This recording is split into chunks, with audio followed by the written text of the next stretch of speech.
이 시간에는 요한복음 8장 12절 말씀 읽었습니다. 오늘은 요한복음 23번째 시간으로 부제목은 예수님은 세상의 빛이십니다 입니다. 예수님은 세상의 빛이십니다. 어떤 분이 돌아가신 후 3일째가 돼서 이제 가족들과 또 친척들과 지인들이 버스 한 차로 장지로 가고 있었습니다. 이제 막 장지로 출발을 했는데 갑자기 버스 스피커에서 돌아가신 분의 목소리가 나오는 거예요. 사람들이 깜짝 놀랐죠. 그런데 이제 그 돌아가신 분이 뭐라고 말씀하시는가 귀를 기울여서 들었습니다. 이렇게 말씀하셨어요. 여러분 안녕하십니까? 오늘 이렇게 나의 장례식에 와주셔서 감사하며 또 환영합니다. 사람은 하나님께서 말씀하신 대로 이렇게 한 번씩은 다 죽게 되는군요. 나도 막상 죽음을 앞두니까 두렵기도 하고 후회되는 일도 많았고 아쉬운 일도 많았습니다. 그런데 지금 와서 뒤돌아보니까 제 인생에 있어서 가장 잘한 일은 예수님을 믿고 구원받은 일이었습니다. 나는 감사하게도 예수님을 믿어 지금 천국으로 갑니다. 사랑하는 여러분도 부디 예수님 잘 믿어서 천국에서 꼭 다시 만납시다. 이렇게 나오는 거예요. 그리고서는 껄껄껄 웃으면서 녹음이 끝났어요. 이건 돌아가신 분이 돌아가시기 전에 자기가 나중에 죽고 나면 장지에 가는 버스에서 틀어달라고 녹음한 겁니다. 자, 그런데 그 버스에는 예수님을 믿는 사람들만 있는 게 아니라 안 믿는 사람들도 있었거든요. 이 사람들은 녹음을 들으면서 깜짝 놀란 거죠. 충격을 받았어요. 평상시에 살아있는 사람들이 예수 믿자고 예수 믿고 구원받으라고 아무리 얘기해도 시큰둥했던 사람들이 그 돌아가신 분의 목소리로 그 녹음을 틀어줬을 때에 가슴이 움직이고 그 중에 많은 분들이 예수 믿기 시작했다는 거예요.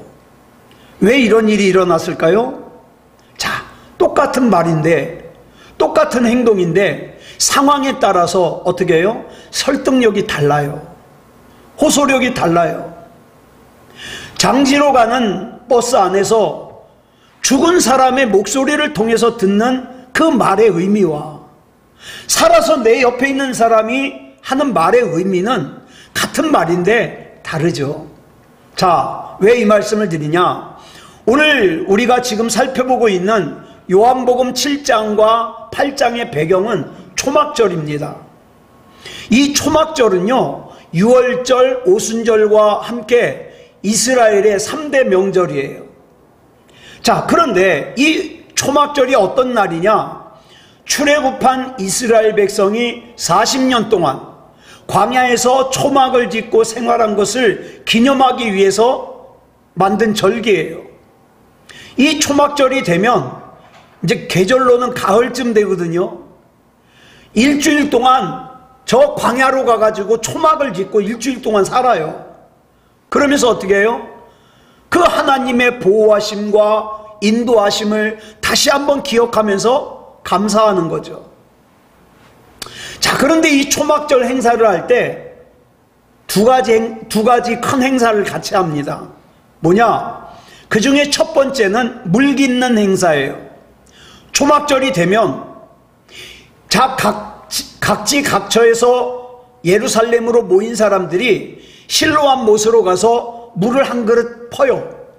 그리고 그 물을 갖다가 예루살렘 성전의 번제단에다가 그 번제단 밑에다가 붓니다. 이것은 이스라엘 백성이 광야를 지날 때 무리바 반석에서 샘물이 터져 나온 것을 감사하고 기념하는 것을 상징하는 거죠.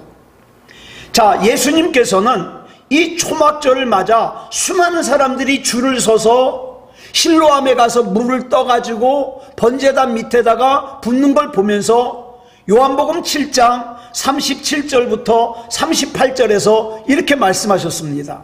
시작. 누구든지 목마르거든 내게로 와서 마시라. 나를 믿는 자는 성경의 이름과 같이 그 배에서 생수의 강이 흘러나오리라. 자, 물 깃는 의식을 할 때 생수에 관한 말씀을 증거하신 거예요. 아, 그랬더니 많은 사람들이 고개를 끄덕끄덕하면서 깨달았죠.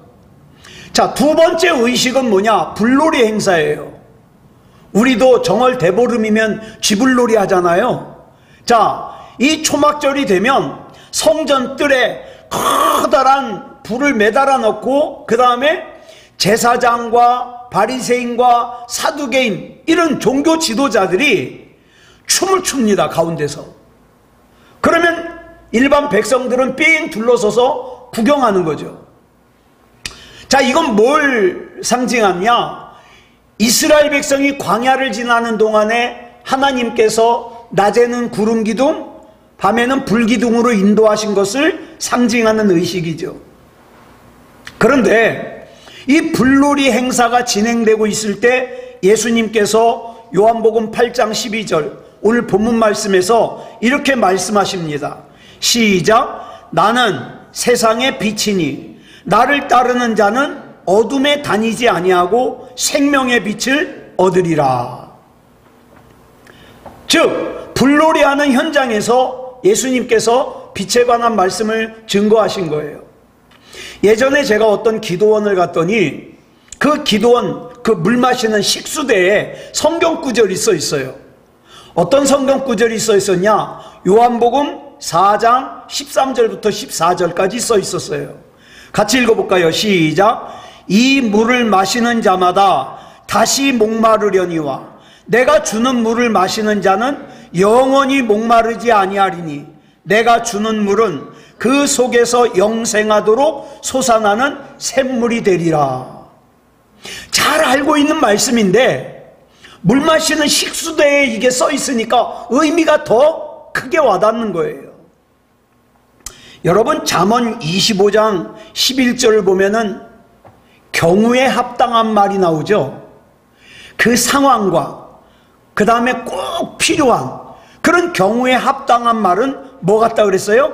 아로 새긴 은쟁반의 금사과 같다. 너무 아름답다는 거죠. 너무 귀하다는 거죠. 자, 그런데 예수님을 구주로 영접한 저와 여러분은요, 어떻게 하면 경우에 합당한 말을 할 수 있느냐? 어떻게 하면 아로 새긴 은쟁반의 금사과 같은 말을 할 수 있느냐?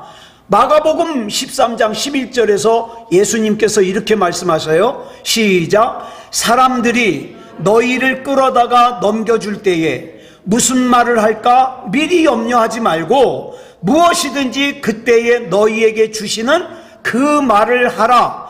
말하는 이는 너희가 아니요 성령이시니라. 성령이시니라.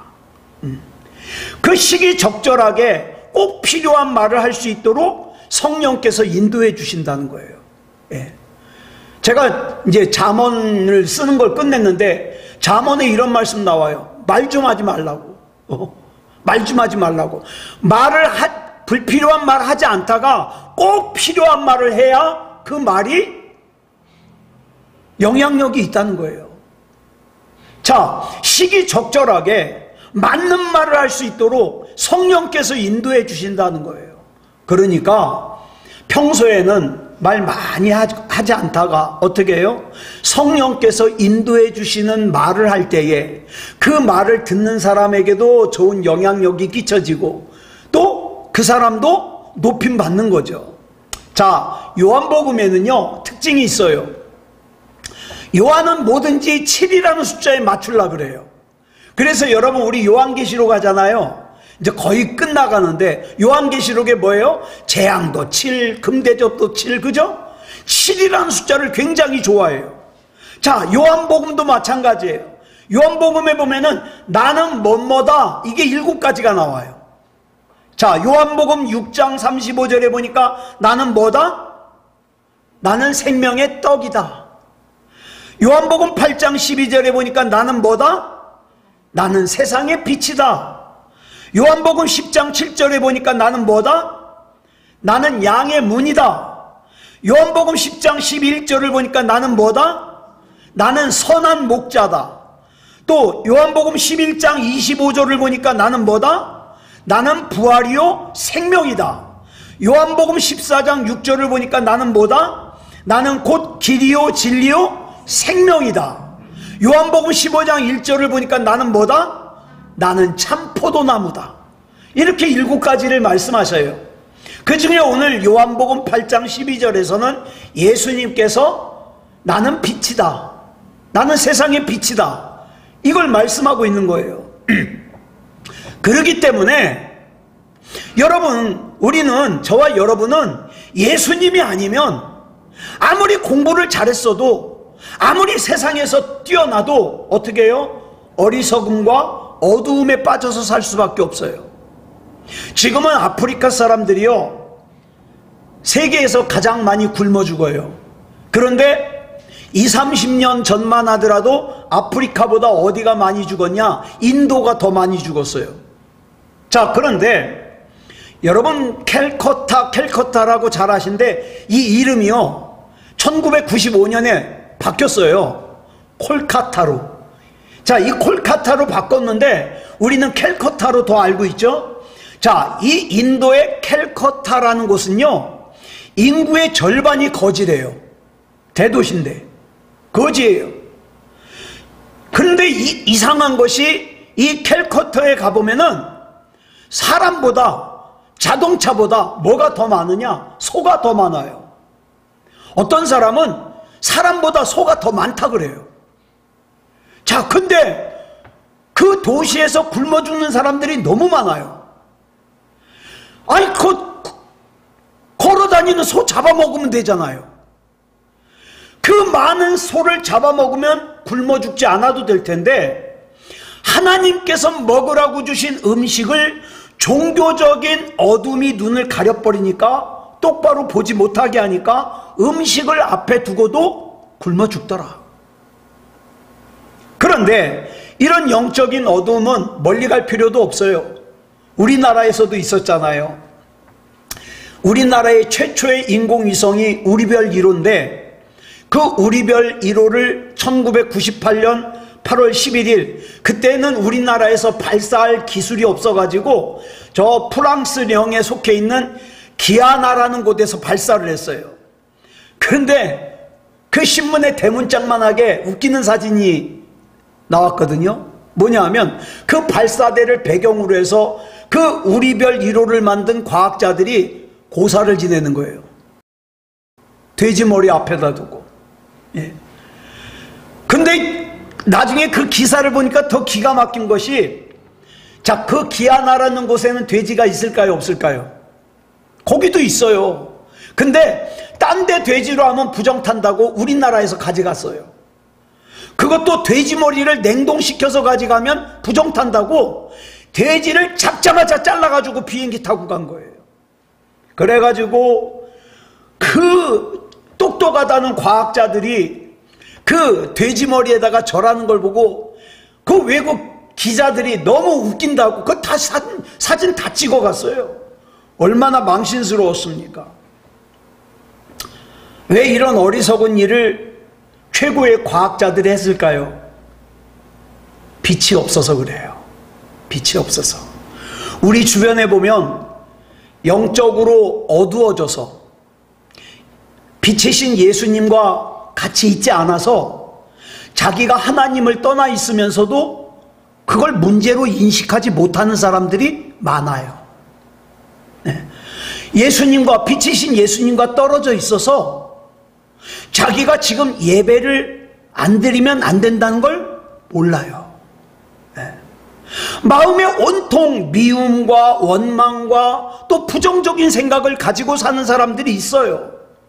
예. 어떤 사람은요, 하나님께서 자기에게 뭘 원하시는지를 몰라요. 또 어떤 사람은 하나님께서 자기에게 뭘 원하신다는 걸 알지만 순종하기를 거부해요. 왜 그럴까요? 빛이 없어서 그래요. 빛이 없어서. 영적으로 어두워서. 그러므로 우리들은 이런 영적인 어둠에서 사람들이 벗어날 수 있도록 빛 대신 예수 그리스도를 증거해야 돼요. 증거해야 돼요. 자, 그러면 우리 예수님이 빛이신데 빛이 우리에게 주는 유익이 뭘까요? 크게 두 가지로 생각해 보겠습니다. 첫째, 빛은요 우리에게 생명을 줍니다. 이 세상의 모든 생명은 빛을 통해서 얻어요. 예. 여러분, 의학적으로 우리가 햇빛을 오래 못 보잖아요. 그러면 사람이 우울해져요. 영국 사람들이요 햇빛 보는 날이 별로 며칠 되지 않기 때문에 영국 사람들은요 어떻게 해요? 좀 묵직해요. 침울해요. 햇빛이 그렇게 중요해요. 그런데 햇빛이 많이 비치는 뭐 스페인이나 이런 데는요 사람들이 굉장히 쾌활해요. 우리 몸속에 호르몬 중에 멜라토닌이라는 호르몬이 있는데 이걸 갖다가 햇빛을 받지 못하면 이게 나오질 않아요. 그러면 밤에 잠도 못 자고 막 불면증으로 고통받고 우울증에 걸리고 그러는 거예요. 그래서 우울증 걸린 사람들에게 주는 그 처방이 가장 중요한 게 뭐냐? 밖에 가서 걸으라는 거예요. 햇빛 받으면서. 예? 그런데 우울증이 심한 사람들은 어떻게 해요? 아예 커튼도 암막 커튼으로 해놓고 밖에 안 나가요. 그냥 안에서 있고 깜깜한 데 있고 그냥 게임이나 하고 그러고 있는 거예요. 자, 이 우울증을 해결할 수 있는 방법이 뭐냐? 일단 밝은 빛이 비치는 곳으로 나가야 돼요. 그리고 햇빛을 쬐야 돼요. 그러면 우리 몸속에서 멜라토닌이 많이 만들어져서 우울증을 해결하게 된다는 거예요. 중요한 얘기 아닙니까? 근데 우리 영적인 문제도 그래요. 영혼의 햇빛 대신 주님을 떠나잖아요. 그러면 영적인 우울증에 빠지게 되고 영적인 능력을 잃어버리게 돼요. 그러면 어떻게 해요? 신앙생활을 해도 기쁨이 없어요. 네? 하나님하고 부르면 의심이 돼요. 좌절해요. 절망해요. 하나님도 이 문제는 어쩌지 못할 거야. 아, 나는 불행해. 그렇게 된다고요. 그러므로 저와 여러분은 매 순간마다 예수님의 빛을 받아가지고 생명력이 충만해야 돼요. 그 다음에 두 번째로 빛은요 우리에게 판단력을 줍니다. 아무리 아름다운 옷을 입고 있어도 깜깜한 데 들어가면 그 옷이 아름다운지 아름답지 않은지 몰라요. 빛이 있어야지 알아요. 그 빛이라는 게 뭡니까? 빛 자체로도 중요하지만 빛을 통해서 다른 걸 판단할 수 있어요. 그래서 예수님의 빛이 있어야지만 온전한 판단을 할 수 있어요. 자기가 굉장히 잘난 줄 알고 자기가 꽤 대단한 줄 알지만 예수 그리스도, 빛 대신 예수 그리스도가 함께 있지 않은 사람은요 엉뚱한 결정이에요. 잘못된 판단을 해요. 그러다 보니까 인간이 어떡합니까? 자기 나름대로 중요한 일이라고 했는데 사람들의 생명을 경시하는 그런 일들이 있었잖아요. 옛날 소련, 지금 러시아 전에 그 연방이죠. 소비에트 연방, 줄여서 소련이라 그러는데 그 구소련의 스탈린이라는 사람이 그 소련 공산화를 하기 위해서 몇 명의 사람을 죽였냐? 약 2천만 명을 죽였대요. 어마어마하죠. 2천만 명이면. 캄보디아라는 나라는요 총 인구가 600만 명이었는데 폴포트라는 사람이 공산 정권을 세우기 위해서 죽인 사람만 반이에요. 300만 명이에요. 이 사람들의 문제가 뭡니까? 예수 그리스도의 빛을 받지 못하니까 인간이 뭘로 보여요? 인간이 그냥 동물하고 똑같아요. 그러니까 양심의 가책 없이 막 죽이는 거예요. 함부로 대하는 거예요. 근데 성도는 어떤 존재예요? 예수님께서 피를 흘려 사실 정도로 귀한 존재예요. 그러므로 예수님을 진짜 믿는 사람이 인간을 존중할 수 있어요. 존귀하게 여길 수 있어요. 빛이 이렇게 중요해요.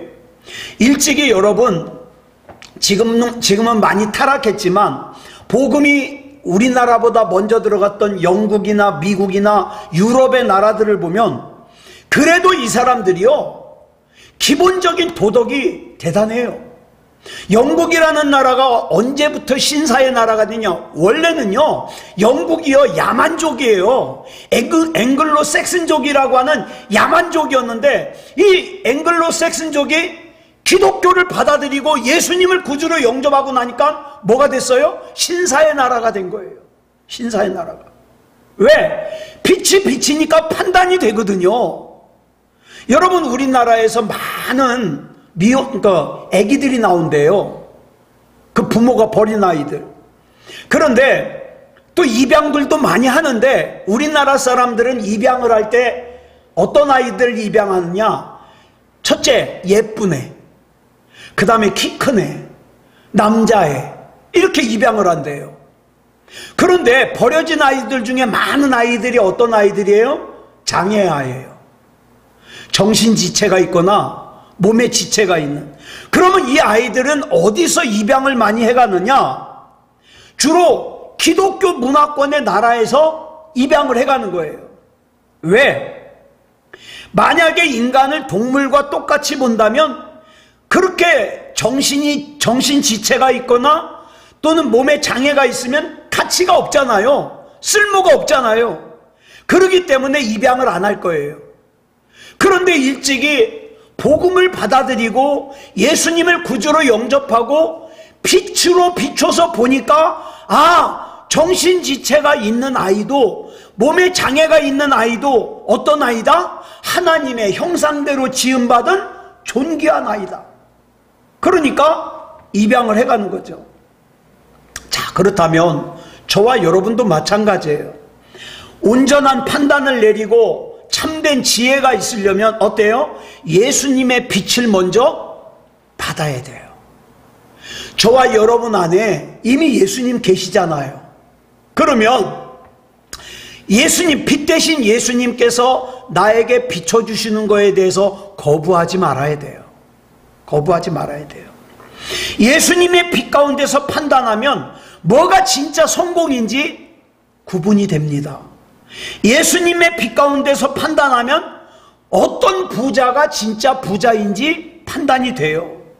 사도 바울이 예수님을 다메섹으로 가던 길에 예수님을 만나기 전에는 자기가 꽤 대단한 줄 알았어요. 자기는 출생 지파가 베냐민 지파라 명문 지파예요. 자기는 바리새인이라 귀족이에요. 게다가 자기는 태어나면서부터 로마 시민권이 있어요. 대단한 사람이죠. 대단한 줄 알고 목에다 힘 빡 주고 살았는데, 다메섹으로 가는 길에 예수님을 만나고 나니까 내가 귀하게 여겼던 것들이 배설물 같은 거예요. 진짜 중요한 것은 예수님이에요. 복음이에요. 그래서 예수님의 빛으로 참된 가치를 볼 수 있게 된 거예요. 오늘 본문 요한복음 8장 12절 하반절을 보니까 뭐라 그랬어요? 줄친 것만 볼까요? 시작. 나를 따르는 자는 어둠에 다니지 아니하고 생명의 빛을 얻으리라. 여러분, 우리는 예수님을 구주로 영접했잖아요. 내 안에 구주로 영접한 그 예수님의 빛을 따라가면 저와 여러분은 어둠에 다닐 일이 없어요. 마귀에게 속을 일이 없어요. 마귀가 심어주는 마음에, 마귀가 심어주는 생각에 끌려다닐 일이 없어요. 왜? 구분이 되는 걸. 이건 마귀가 하는 짓이다. 구분이 되는 걸요. 그래서 여기서 예수님을 따르는 자들이라는 말이 무슨 뜻이냐? 우리는 예수님을 따른다 그러는데 예수님을 따른다는 게 무슨 뜻이냐? 첫째, 예수님 안에 머무른다는 거예요. 여러분, 우리가 TV를 보든지 라디오를 들으려면 먼저 주파수를 맞춰야 되잖아요. 저는 이걸 참, 이 비유를 굉장히 중요하게 생각해요. 예? 예를 들어서 TV를 보는데 6에다가 딱 맞추면 뭐예요? SBS가 나와요. 주파수를 9에다 맞추면 KBS가 나와요. 그죠? 주파수를 맞춰요. 마찬가지로 우리가 주님의 은혜 가운데 놓이기 위해서는 먼저 주파수를 주님께 맞춰야 돼요. 죄송하지만 지금요, 주파수를 주님께 맞추지 않은 목사, 장로, 권사, 집사, 성도 많아요. 많아. 예. 자, 그렇다면 우리가 예수님과 주파수를 맞추기 위해서는 어떤 노력이 필요할까? 예배와 기도와 찬송이 중요한 거예요. 야, 우리가 건물을 지을 때 어때요? 남양집이 좋다 그러죠? 왜? 햇빛이 잘 드니까. 햇빛이 잘 드니까 어떻게 해요? 몸도 건강해요. 화분을 키워도 잘 자라요. 곰팡이도 안 생겨요. 공기도 잘 통해요. 그 건물을 지을 때 일조량이 참 중요해요. 만약에 내가 건물을 짓는데 옆집에 햇빛을 가린다? 그러면 허가가 안 나와요. 그래서 일조권을 침해하면 건축 허가가 안 나오는데, 우리는 이렇게 육체의 햇빛 받는 일조량은 중요하게 여기면서 왜 영혼의 일조량에는 관심이 없는가? 여러분, 우리가 하루 동안 살 때에 예수 그리스도의 빛에 얼마나 그 빛을 받고 삽니까? 하나님을 예배하는 시간, 하나님께 내가 마음껏 기도할 수 있는 시간, 하나님을 마음껏 찬송할 수 있는 시간.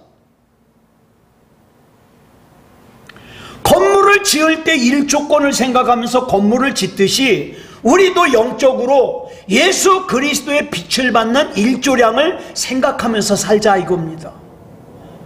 네?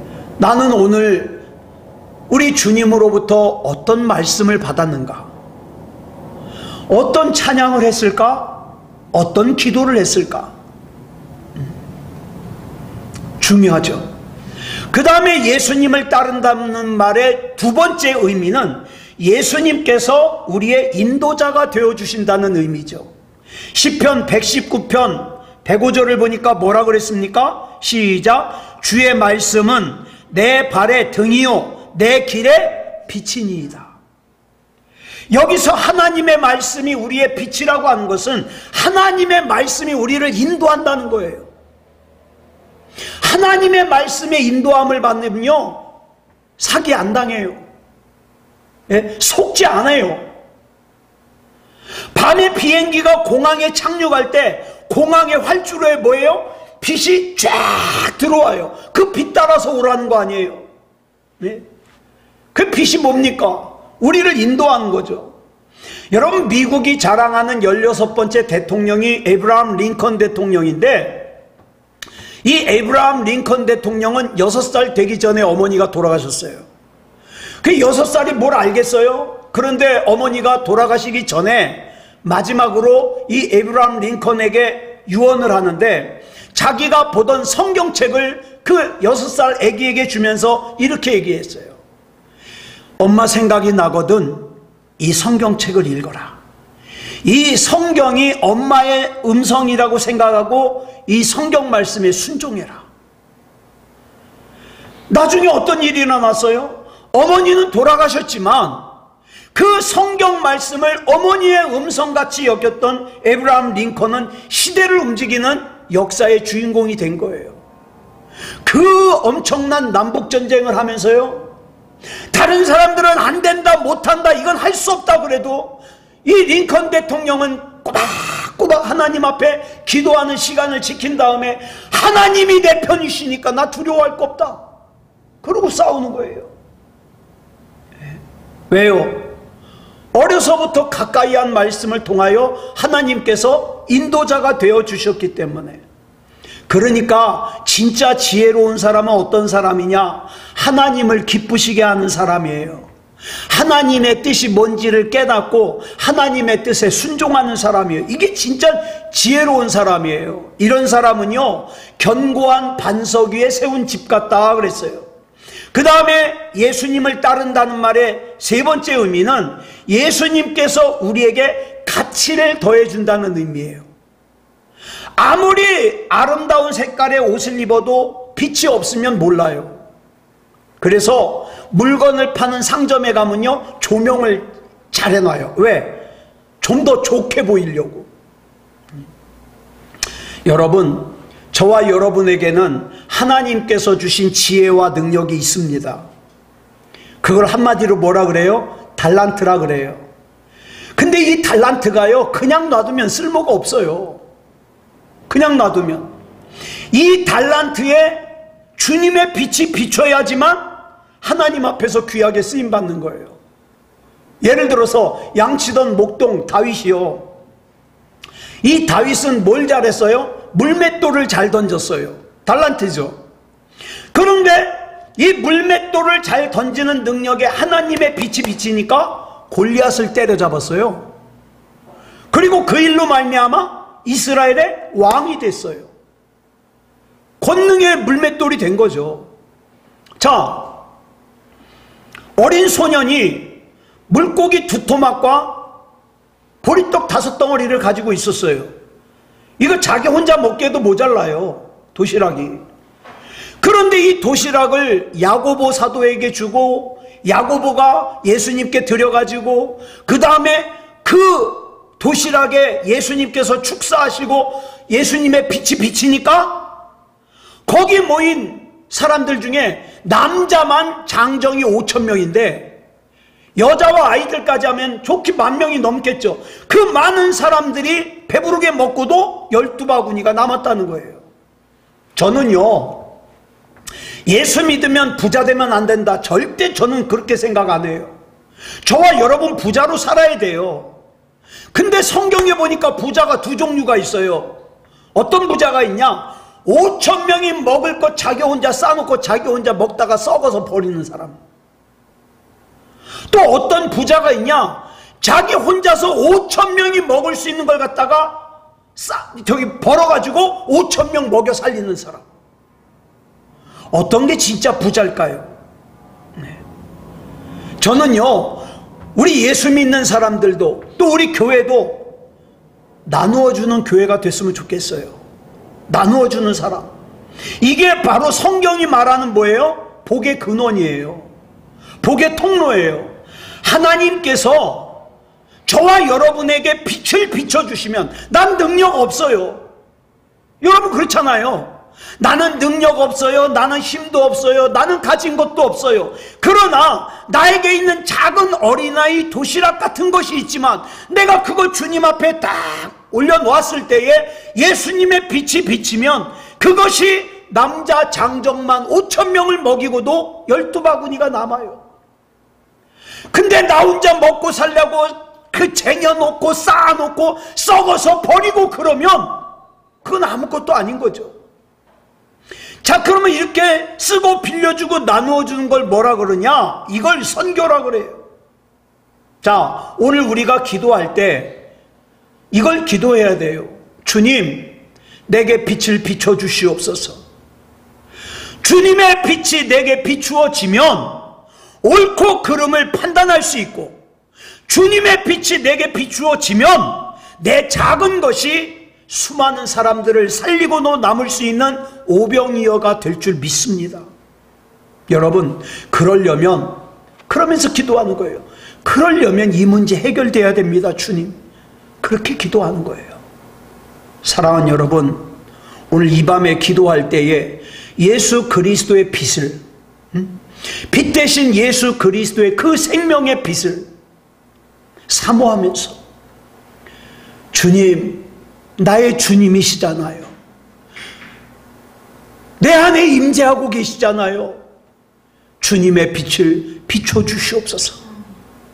기도해서 승리하는 저와 여러분이기를 그리스도 예수님의 이름으로 축복합니다. 기도하겠습니다. 사랑의 아버지 하나님, 감사합니다. 오늘 이 시간 요한복음 8장 12절의 말씀을 통하여 우리 예수님이 빛이심을 살폈고, 우리는 예수님도 필요하고 예수님의 빛도 필요함을 살폈습니다. 이 시간 기도할 때에 주님의 빛을 비춰 주시옵소서. 올바른 판단하게 하시고, 또 빛이 비침으로 우리의 약한 부분들이 회복되게 하시고, 또 빛이 비침으로 내 작은 보잘것없는 것이 하나님 앞에 귀하게 쓰임받을 수 있도록 인도하여 주시옵소서. 우리 주님께서 인도해 주실 줄 믿사오며 그리스도 예수님의 이름으로 간절히 기도드려 싸움나이다. 아멘.